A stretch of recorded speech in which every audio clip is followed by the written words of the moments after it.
పుట్టిన పిల్లలకు హియరింగ్ మంచిగా ఉందా లేదా అని తెలుసుకోనికి ఓటో అకాస్టిక్ ఎమిషన్ టెస్ట్ అనేది చేస్తారు. ఇది స్క్రీనింగ్ టెస్ట్ అని చెప్పవచ్చు. ఈ స్క్రీనింగ్ అనేది ఎందుకు చేస్తారంటే పుట్టిన పిల్లలకి అని హియరింగ్ లాస్ ఉంటే తర్వాత లెర్నింగ్ డిజేబిలిటీస్ అనేటివి ఉంటాయి. దాన్ని ప్రివెన్షన్ కోసం ఈ ఓటో అకాస్టిక్ ఎమిషన్స్ అనేది చేస్తారు. ఈ ఓఏఈ టెస్ట్లో ఒక ప్రోబ్ అనేది చెవులో పెడతారు.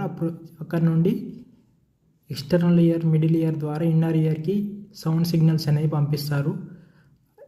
ఈ సౌండ్ సిగ్నల్కి ఇన్నర్ ఇయర్ అనేది స్టిమ్యులేట్ అయ్యి అక్కడ ఉండే ఎయిర్ సెల్స్ నుండి మనకు వేవ్స్ అనేది మళ్ళీ తిరిగి బయటికి వస్తాయి మిడిల్ ఇయర్, ఎక్స్టర్నల్ ఇయర్ ద్వారా. మళ్ళీ ఆ ప్రోబ్ అనేది ఈ వేవ్స్ని తీసుకొని మనకు రిజల్ట్స్ అనేవి ఇస్తాయి. ఆ రిజల్ట్స్లో మనకు పాస్ ఆర్ ఫెయిల్ అనే దాన్ని బట్టి మనం చెప్తాము.